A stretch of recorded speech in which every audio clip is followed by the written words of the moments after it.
Good morning. Today's daf is Yevamot daf Kuf Yud Dalid, and we are 2 lines from the bottom of Kuf Yud Gimel Amud Bet. And yesterday we mentioned in passing that we are not obligated to prevent a minor from eating nevela, i.e., something that's not kosher, even if we may not affirmatively feed it to the minor. So you can't give the minor non-kosher meat, but if they happen to be eating it, there is potentially no requirement for at least Beit Din to stop them. Now, there's an interesting debate as to whether that only applies to Beit Din or also would apply even potentially to a parent. In general, probably it's not the best idea to not say anything, but at the same time, I think one needs to, recognize if the child is of an age that an education is useful. So then it's an opportunity to educate.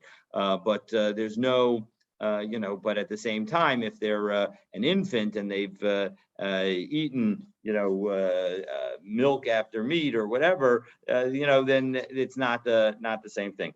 Sometimes that that it's time to start teaching them. I can't help but remember that my youngest, was told my wife when she was going to have ice cream after he had something meat to eat, that he was like, well, it's okay because I'm not yet this age. But he knew enough to say that, and it was like, okay, I think it's time for you to learn how. Exactly. So all right, so that's the story. But all right, in any event, the point is now we're going to begin with a related story, and that sets up this principle of not eating, of not stopping a minor from eating nevela. And then we're going to go through 11 efforts to prove one way or the other, either to support or to refute this concept. And none of the proofs are going to be successful. We are going to undermine every single one of the 11 proofs. But the bottom line is that nobody affirmatively contradicts this teaching that in general we don't have to separate. And so the general understanding is that this is in fact how we paskin with respect to communal obligations to try and stop others from eating nevela. So that's all by way of background. And the last 3 of those proofs, of those attempted proofs, are going to come from our Mishnah that we learned, I guess, 2 days ago now. And that is one of the reasons, that very, very long Mishnah with dealing with every single one of the cases. So 3 of those cases that we will talk about at the end of today are directly from our Mishnah. And this will take us all the way through to the rest of this Perek Arba Asar, this 14th chapter. And then we will begin, God willing, the 15th chapter. And that's the plan for today. And the 15th chapter of Yevamot deals with the question of aguna. We saw some of that issue about the believability of the woman and the believability of a single witness previously, and now we're going to deal with the believability of the woman a little bit more now. So, actually, we really dealt only with the believability of the single witness. The man went away, and another witness comes and now says, a single witness says that the man had died. Here we're going to deal with, in the beginning of the 15th chapter, a case where the man and woman go away and just the woman comes home. So what's going to be the rule associated with that? So, okay, so those are the things that we're going to be talking about today. And now we begin middle of the second to last line on Kuf Yud Gimel on Bet. Rav Yitzchak bar Bisna Iraksu le Mavtechei Devei Midrash. So this Rav Yitzchak bar Bisna, he lost the keys to the Beit Midrash. Oh no. But he didn't just lose them. He lost them b'rishus harabim b'Shabbos. He lost them in the public domain on Shabbos. So the problem is that even if anybody found them now, they wouldn't be able to go and carry them to the Beit Midrash to open the Beit Midrash. So Asal Kamed Rav Padas. So he goes into his Rebbe and says, "Listen, I don't know what to do. Tell me what to do, Rav Padas." And so Amar Lei, he says to him, "Zil." And now we turn to Kuf Yudalet Amud Aleph. We turn to the top of Kuf Yudalet Aleph. Dvar Tole Batalia. Go take some young boys and girls and Velitailu Ahasam, and have them play or walk around in that area.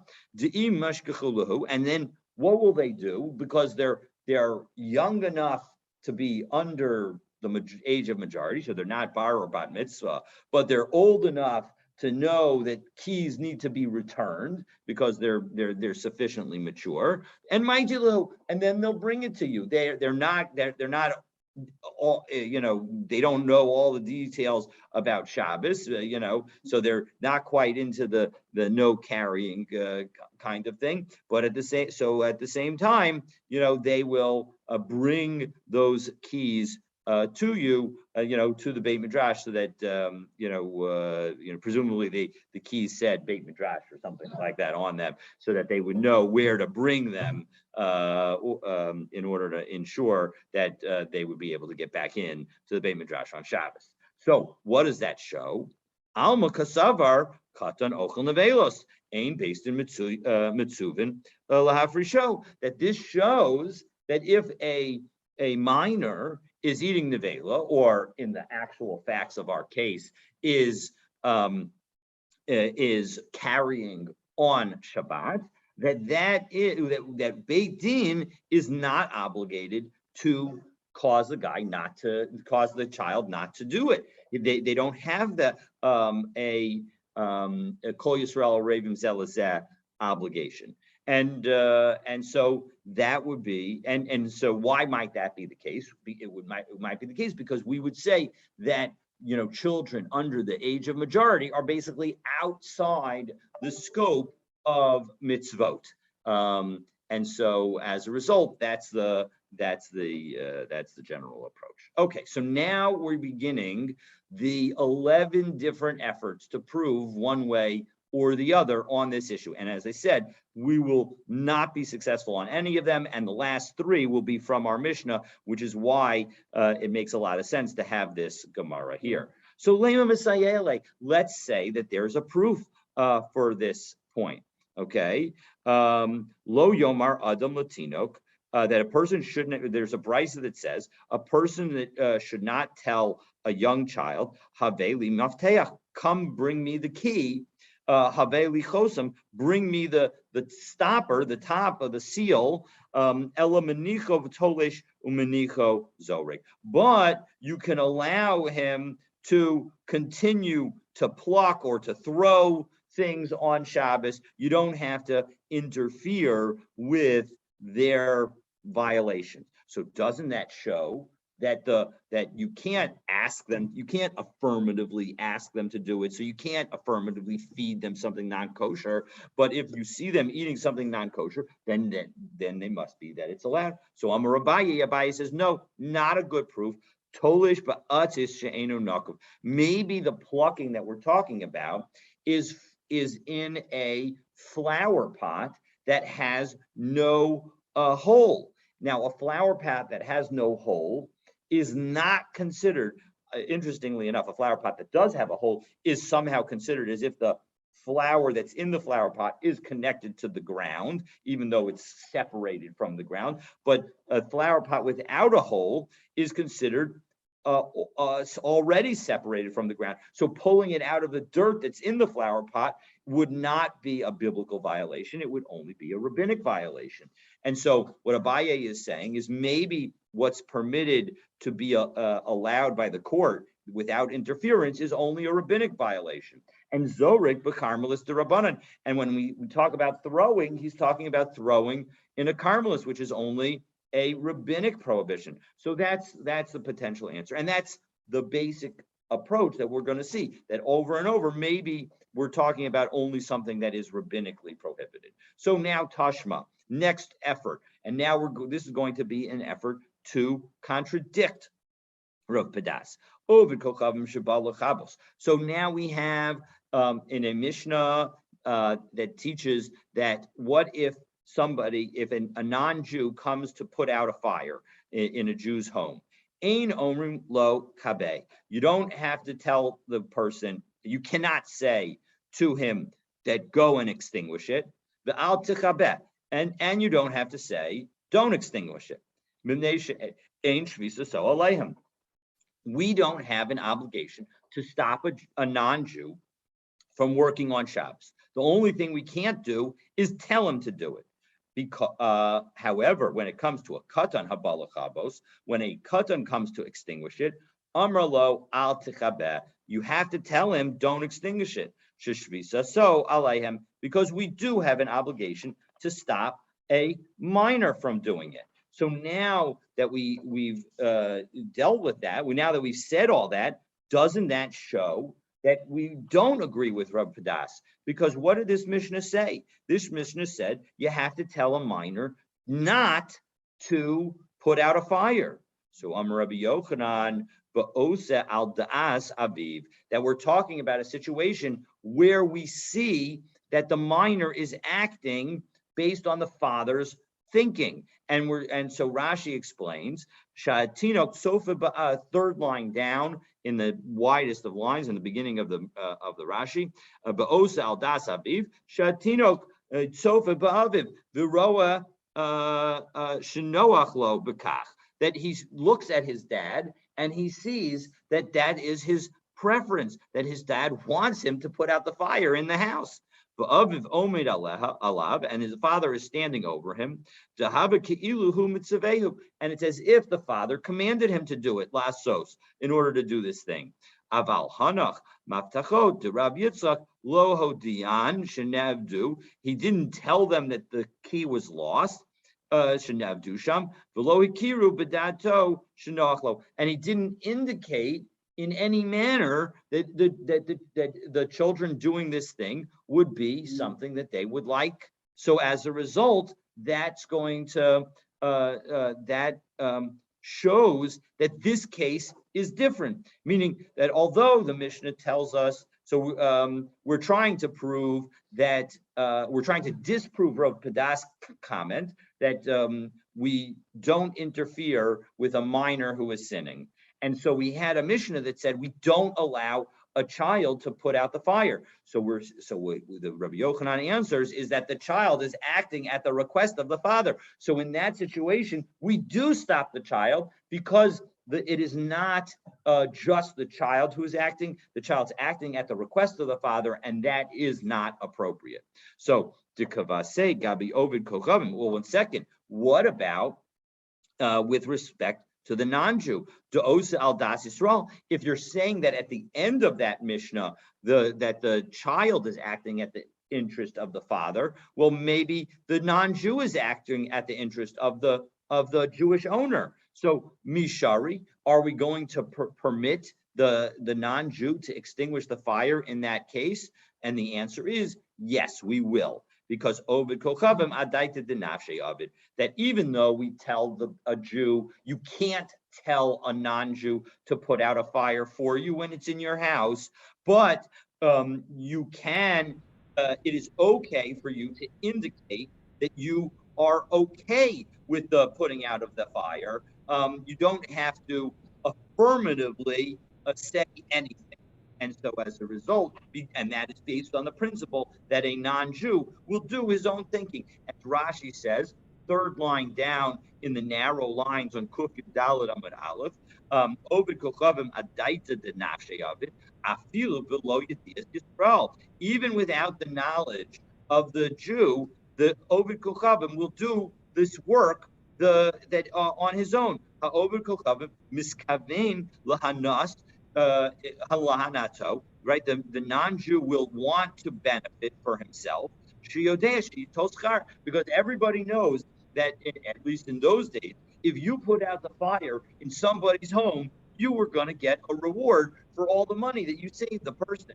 So as a result, that non-Jew would take action and be assured that he would be able to benefit. And so as a result, even if in fact the Jew was effectively standing over the non-Jew and indicating, yes, please do this, but he didn't do so affirmatively with language, well, then that would be still okay. It wouldn't violate the prohibition of talking and telling a non-Jew, to do something for you. So now we're on to effort number 3 of the 11 attempts to try and prove one way or the other with Rav Padas' comment, and we're at Tashma at the end of the line, about 1 to 5, and about 13 lines down. So Tashma. So let's do another proof from a brisa. Ben Chaver. A chaver in this context doesn't just mean a friend. It means somebody who is knowledgeable and careful about the laws of separating trumas and maestros. So now we have the son of such a person. He goes to his father's mother, his maternal grandfather, who is Am Haaretz, who's an Am Haaretz, meaning that he and Am Haaretz is the exact opposite of a chaver. We do not trust such a person to take trumas and maestros. So ein choshishin. We are not concerned about whether or not what the person's going to do there, what the child is going to do. Shema yachilenu dvarim she'enim mesukanim. Maybe the father will give. We're not going to be worried that the grandfather will feed him food that he shouldn't be fed.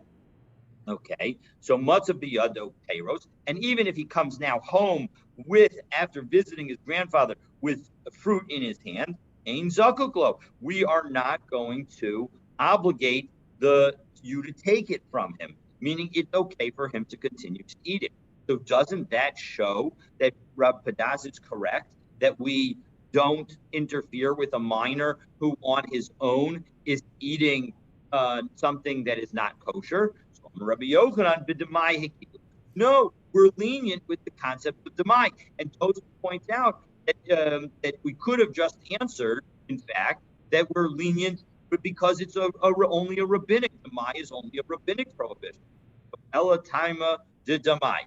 So no, one second, if you're saying, and this was Rabbi Yochanan who said this, if you're saying, Rabbi Yochanan, that it's because of demai, havadai, that implies that if it were a certain produce that was untithed, meaning that if you were 100% sure that the produce was untithed, so it would be a biblical prohibition, by la surah, then you would have to take maestros. You would have to tithe it. So v'ha'amar Rabbi Yochanan v'osa al das aviv. But one second, Rabbi Yochanan was the one who defended Rav Padas in the last effort. So in effort number 2, when we were trying to refute Rav Padas, Rav Yochanan was supporting him. So we've got an inconsistency.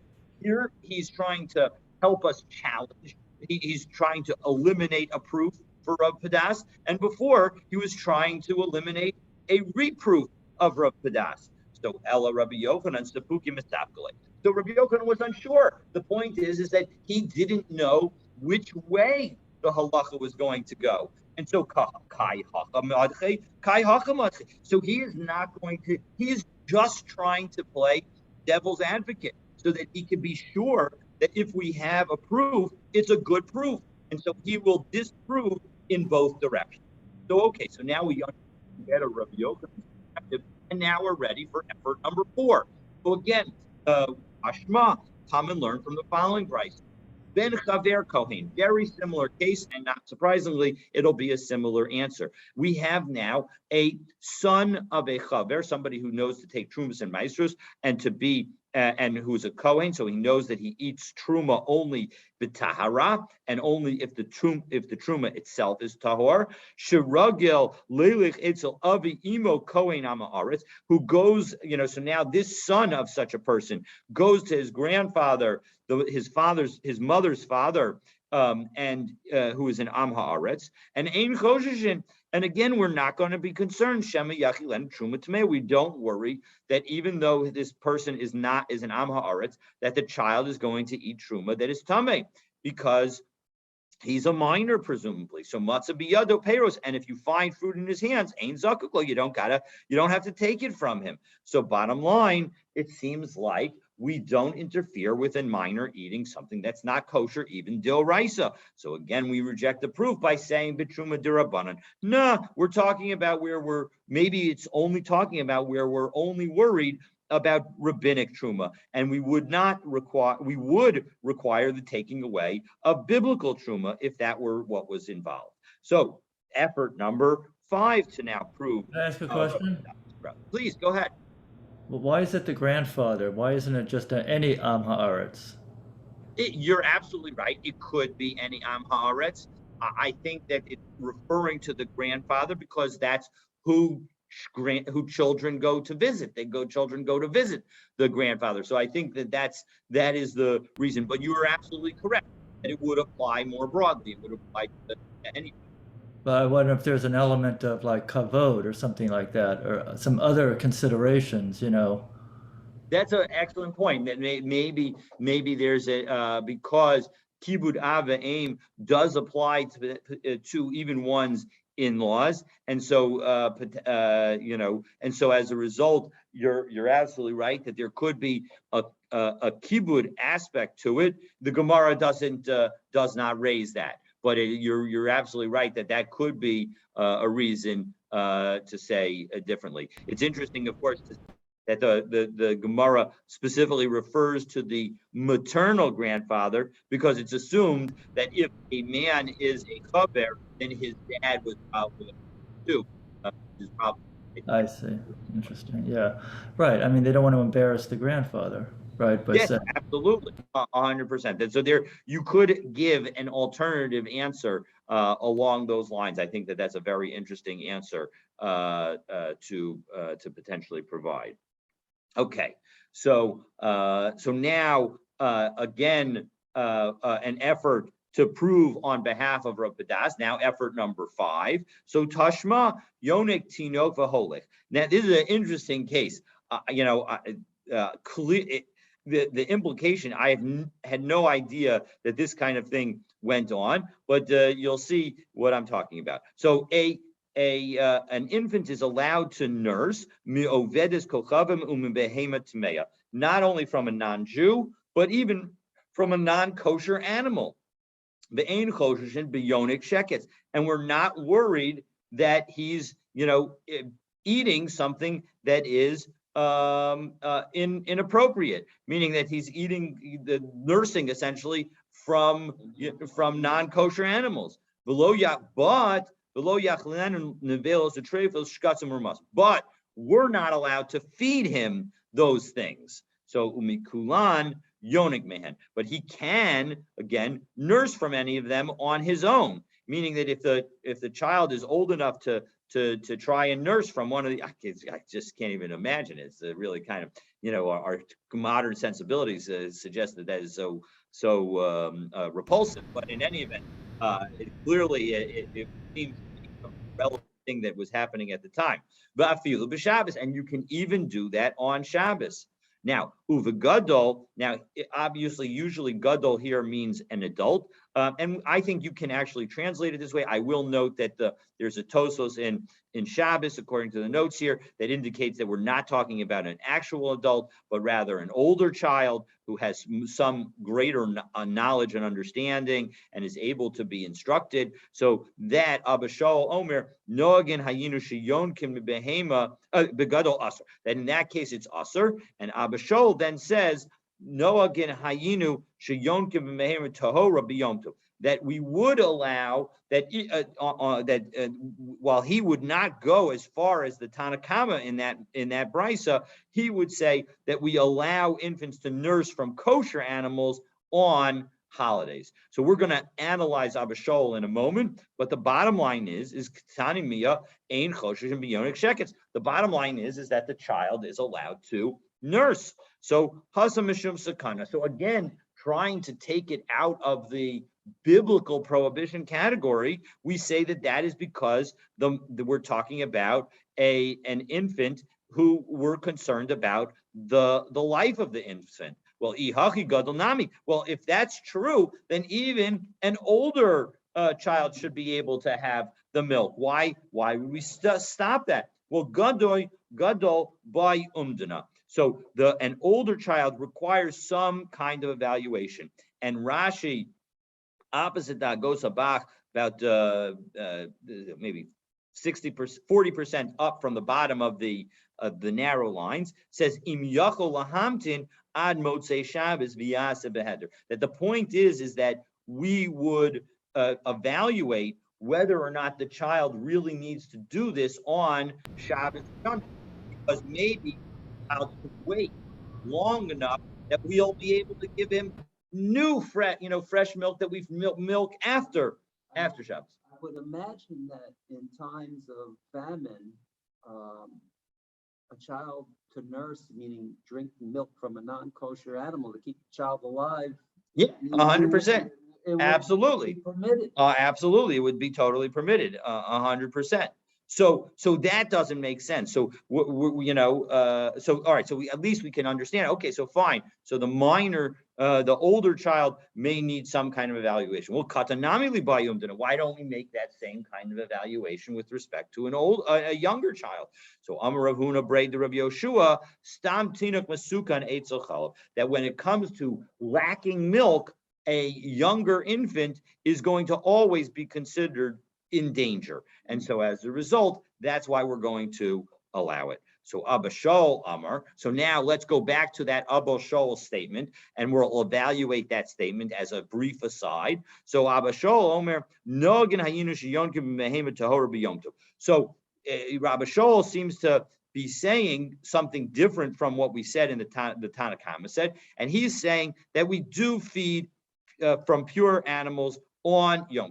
So Hechidami, what's the case? If you want to say that there's some kind of danger, as we just explained the rest of the brisa, because we were trying to get this out of the case of a biblical case. Well, if that's true, afilu b'Shabbos nami. Well, why are you differentiating Yom Tov from Shabbos? V'idaleka sakana, and if there's no sakana whatsoever, afilu b'Yom Tov aser, then maybe even on Yom Tov it should be prohibited. So lo tzricha. So we're not talking about, we got to be saying that we're talking about a situation where the infant is not in danger, but is in pain. So as a result, the kasavar mefara kila'achar yadhu.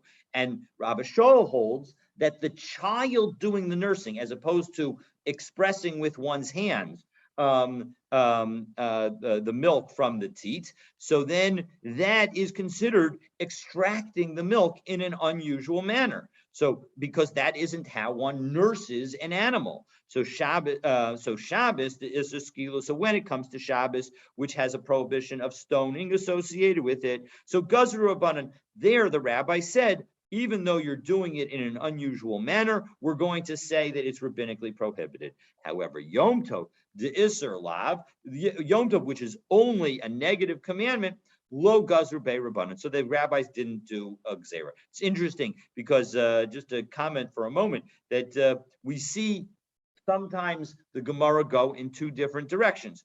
Here, the Gemara says that because there is a more strict condition in Shabbos of skila, so we'll make a gezerah there, but not for Yom Tov, which has a lesser punishment. Other times, the Gemara says, well, we need to strengthen the lesser punishment, and so as a result, we'll make a decree in that situation. So, well, what's the prohibition here? The prohibition is mefarek, is taking one thing out of something else. And in particular, it's understood as referring to, here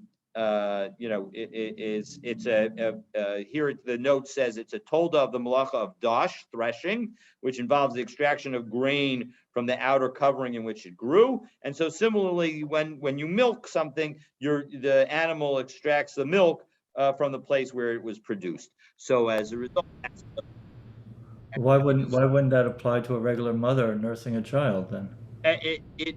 It potentially would, but it potentially would, but we allow, and so in fact, we allow it for the reason that basically Sorry? allow nursing because of the concern for the health of the infant. So, so like, if really, a Machmir person would wait till like after Shabbos, like it's 15 minutes or something, so. Correct, correct. And you're not allowed to express milk. Now when the mother's in pain, there's also the issue of the mother being in pain. And so there's also a permit, but you would not be allowed. What one is not allowed to do is express milk and save it on Shabbos or on Shabbos or Yom Tov. A mother could nurse the child on Shabbos. Correct. A mother can nurse a child on Shabbos. But you can't express milk for after Shabbos. Correct. That's exactly right. That's the difference. And so Too could nurse the child. yes, absolutely, 100%. And I think that even on Yom Tov, expressing milk is also prohibited. And Yom Kippur too, absolutely, yeah, 100%. And again, the factors that come in are the fact that failing to nurse will cause pain for the mother, and heaven forbid, and the child obviously needs the milk for to live. So those factors go into allowing it, and obviously all of this is being brought here because we're allowing the child to ingest something that is not necessarily kosher. So all right, so now we get back to our proofs, and we're on proof number 6. So Tashma lo tochlum ki sheketz heim. Now we're going to look at some psukim that affirmatively say let's read them. So what does it mean, lo tochlum? So this pasuk is from Vayikra Perek Aleph pasuk mem bet, and it says, and it's prohibiting eating these kind of creeping, crawling creatures, and so what the Gemara first darshans and says lo sochlum, we could say lo ta'achilum, you shall not cause them to be eaten. So what does that tell us? Lahazir gedolim al hakatanim, to warn adults with respect to minors. So my love, what do I think that this might mean? To amr lahu lo tochlu, you got to tell the child, don't eat that. Well, that suggests that we have to stop the child. So isn't that a refutation of Rav Padas? No, it is not. Lo delo lispulahu bayadayim. No, it's referring to not affirmatively giving, and so that is the distinction that we make. We're not going to stop, but you can't affirmatively give. And now we're going to do 2 more of those efforts, and then we're going to explain why the Torah needed to tell us 3 different times that you can't affirmatively enable a minor to sin. So Tashma, kol nefesh mikem lo sochal dam. Again, everybody can't eat blood. Lahazir gedolim al katanim. Again, to warn the adults with respect to the minors. So my lav, what would I think? Da amri lahu lo toklu. It's that we should need to say, don't eat. No, delo lispu lahu biyadayim. It means again that you can't give to the minors to consume, but you can allow them to continue. You don't have to stop them. Tashma, third case, Emor ve'amarta. This is at the beginning of Parshas Emor, the very classic. It's, I think, Rashi there as well that cites, presumably it's also a midrash, but he could cite this Gemara too. So the point is that the repetition of the Emor El Kohanim about not becoming tamei is lahazhir hagedolim al hakatanim, in order to warn the adults with respect to the minors. So again, my lav da'amr lahu lo titamu, isn't it saying don't become, telling us to tell the children if you see them getting ready to go into a cemetery, don't go into the cemetery, don't become defiled? Lo, it does not mean that. It means not affirmatively causing them to become tamei. So now the question is why did you need to tell us all three? Utsrichi. So the Gemara says you need to be taught all three. Because if I had only told us the rule about the creeping, crawling things, so mishum isurn b'mashu, that is something that is prohibited even in a very small amount. Because if you have, and we turn to Kuf Yudal and Bet, even if you have a very small animal, as small as can be, as long as you can see it, that is going to be prohibited. And even though it's not a full kazayas. And so as a result, maybe that's why that one is more strict than all the other rules. About dam, but when it comes to blood, the adika revius, that until there's a revius of blood, amalo, maybe you wouldn't be say that it's prohibited for actually feeding them. The iash me'inan dam, and if we only taught about blood, mishum deika karis, well, that one's got a bigger punishment because it's got a punishment of karis. Aval shratzim, when it comes to the small things, amalo, maybe those aren't punishable by karis, and so as a result, maybe I would say that you don't have the prohibition about feeding them. The iyashmin and hani tarting, and if we were to just have these two things, mishum de isurin shava b'kol, those prohibitions apply to every Jew, but they don't apply. But about tuma, but when it comes to tumas mace, when it comes to kohanim, amalo, maybe kohanim are different, and there wouldn't be such a prohibition. The im ashmin and tuma, and if we only taught about the law about tuma, well then kohanim shiny, maybe kohanim are different. That mishum de riba behen mitzvos yiserus, because kohanim have extra mitzvos. So aval hani, but with respect to the other two prohibitions, which apply to every other Jew, so to every Jew, amalo, maybe I would not say that same principle. So thus we need tzricha, we need all three commandments to be told us. And so as a result, you can't use one and thereby say that the others would be learned from it. So now we go back to our efforts to prove and reprove. And now we're going to cite our Mishnah for the next three, for the final three. And with that, we will finish the chapter and we'll begin the next chapter. So Tashma, Shnei Achan Echad Pikach Ve'echad Cherish. We have two brothers, one who is competent and one who is a deaf mute. And as we've seen, a deaf mute is assumed not to be able to do actions that have legal significance from a biblical perspective. So Nisuin Shtei Achayos, and they marry two sisters who are capable. So Mei Cherish Bal Pikachat, if the Cherish dies, well then Mayas Epikach Bal Pikachas, what does the other brother have to do? Teitzi Mishum Achos Isha.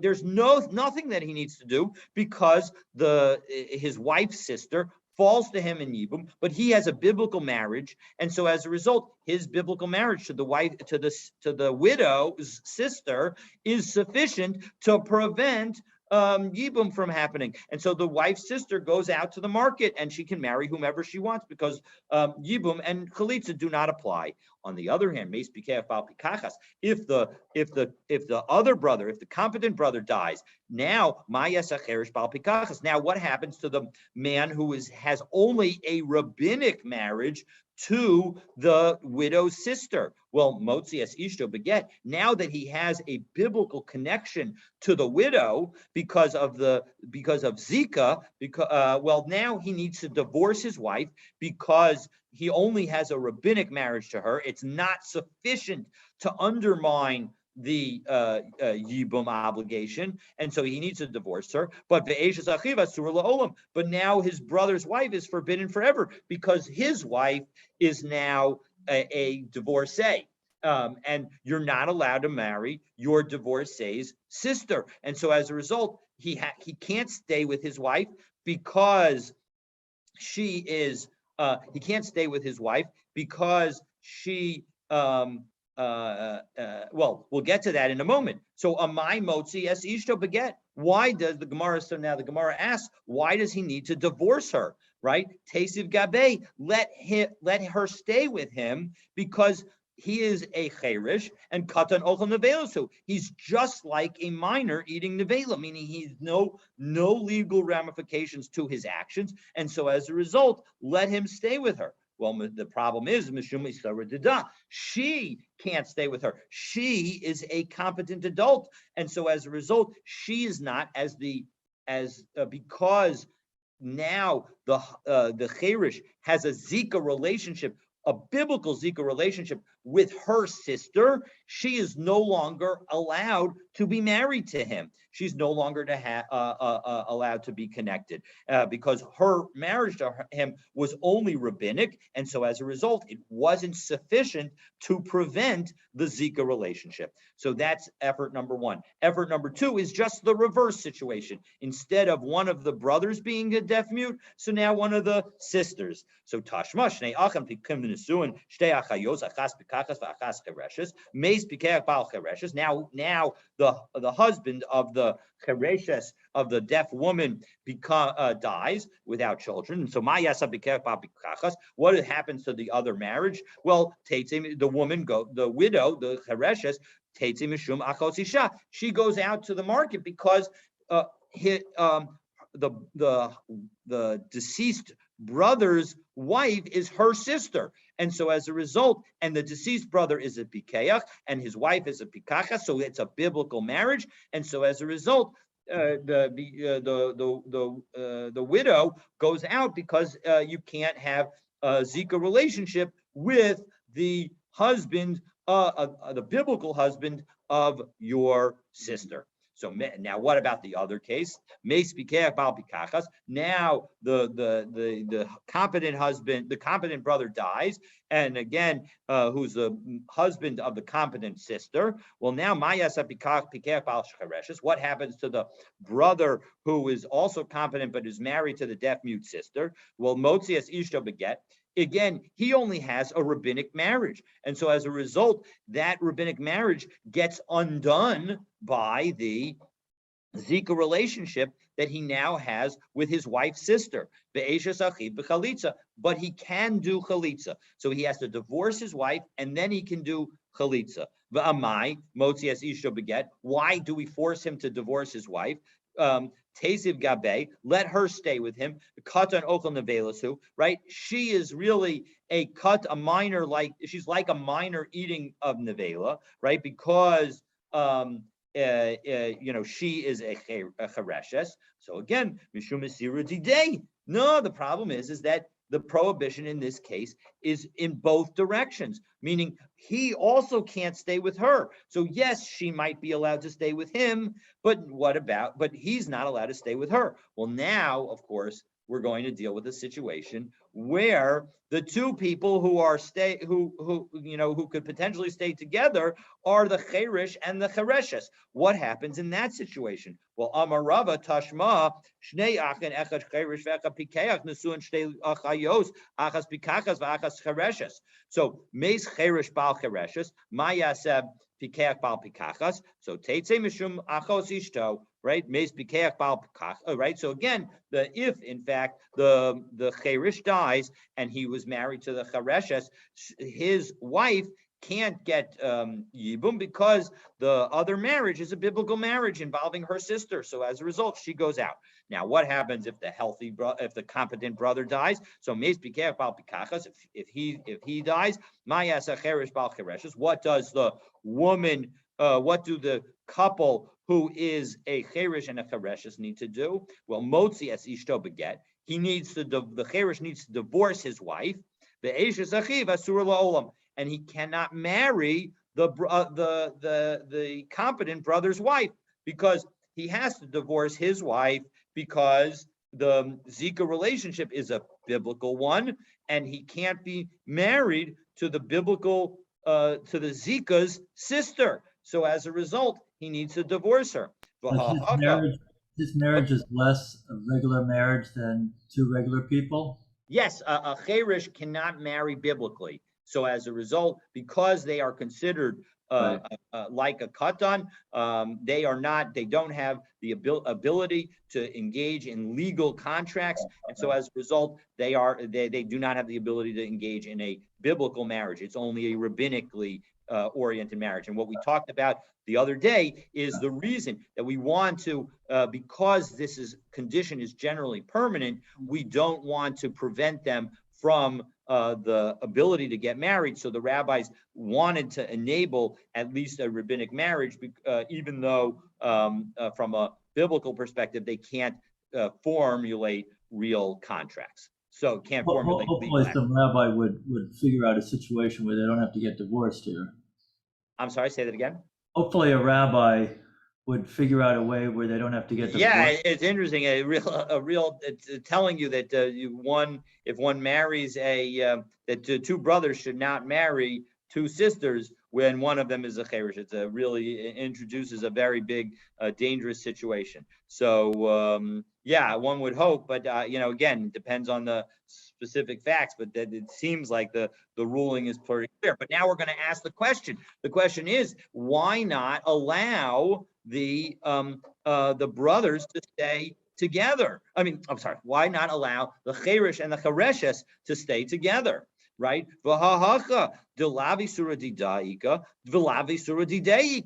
If they stay together, there's no prohibition for him and there's no prohibition for her. And yet, what did we say? We said that he needs to divorce her. So Amar Rav Shemaya, Gzeira Mishum Hataras Yevamot Lashuk. That the reason that we have this as a prohibition is that we don't want, really, we are not worried about their sinning. What we're worried about is that if we allow them to stay married, people will think that this is actually the case of a wife's sister falling for her husband, right? In Yibum, right? So we're allowing the Cheresh and Chereshes, we'll just use those names for the two of them, to stay married. And the Pikachat, we're going to say the halacha is that she's supposed to be forbidden forever because the Cheresh doesn't have the ability to do chalitza with her. And she doesn't go free because the marriage is only a rabbinic marriage. So the brother's wife is going to be stuck forever, essentially as an aguna. But the problem is that if we end up allowing the cherish and chereshes to stay together, people will think, oh, the husband and wife are staying together. That shows that really this woman, the widow of the deceased brother, is allowed to go marry whomever she wants.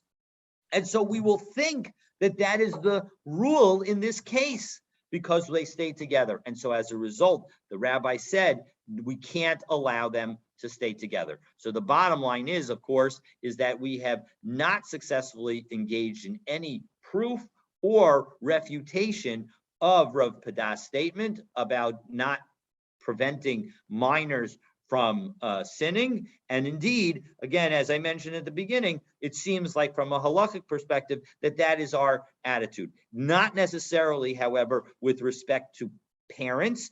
Parents may have a greater obligation in connection with their obligation to provide chinuch. Of course, if the child is not yet of the age of chinuch, well, then maybe it doesn't apply.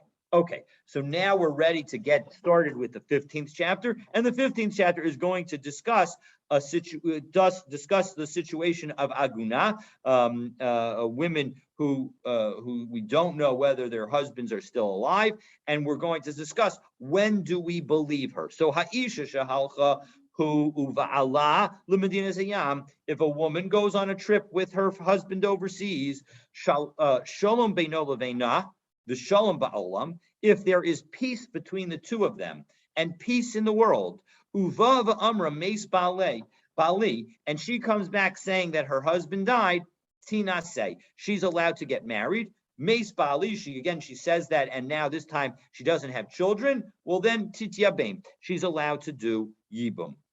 Shalom beino leveina umilchama ba'olam, if everything is good between them, but there's war in the world. So kitata beino uleveina v'shalom be'olam, or alternatively, there is argument between them, but peace in the world. uvasa v'amra meis bali, and now she comes back and says, my husband died. Eina ne'emes. She is not believed. Rabbi Yehuda Omer, Rabbi Yehuda qualifies all of this, saying, La'olam eina ne'emes ela im kain basa bocha uvgadel kruyim. She has to be in absolute mourning, weeping with her garments torn for us to believe her.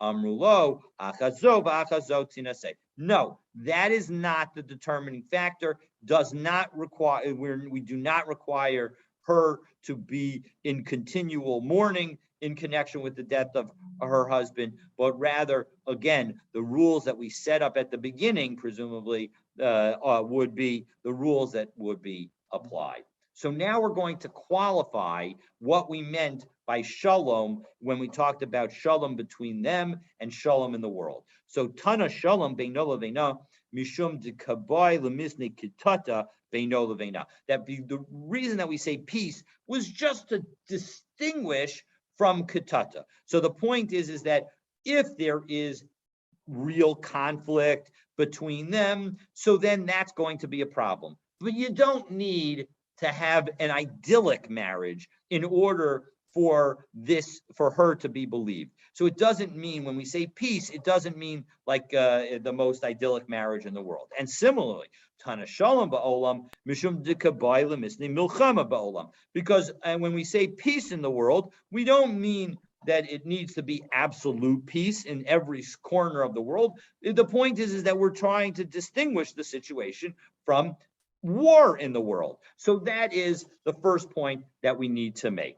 Next, and then with this we'll conclude. So Amar Rava, my time of de milchama. What is the reason that a milchama is going to cause the woman's testimony to not be believed? Mishum de Amra b'didame, because she's going to say a comparable situation, or what she's going to say is based on not necessarily full sight, full knowledge, but based on what she seems to think is the case. What is she going to see? She's going to say, oh my gosh, look at this battle with so many people killed. Is it possible that my husband escaped? No, it's not possible. So as a result, she will, even though she doesn't know for sure, she will assume, and she will come back and say that her husband died. And so as a result, if there's a war going on, we're not going to believe her. The imtim shalomar kevan de shalom beino leveina nitra ad chazia. Well, in second, we said we have assumed that there is peace between them. So isn't she going to be really upset and make sure that she really waits until she sees that he's in fact dead?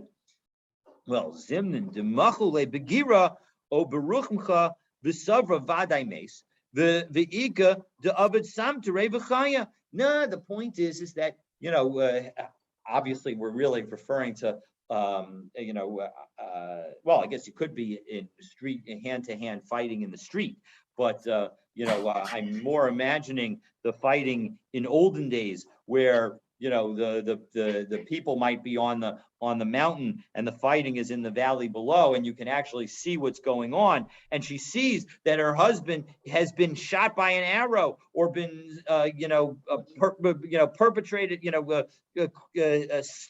hit by a spear, and she's going to say, there's no way he can't possibly live through that. But thanks to the medical care that they had at the time, maybe he will live. And so as a result, in that situation, she might assume that he died when in fact that's not the case. And so as a result, even if she actually sees something happen to him, until she knows that in fact that he died, we're not going to believe her in the case of battle. Now, how broad is this wartime concern? Do we say that this wartime will also apply to things like famine or a building collapse or snakes and scorpions or plague?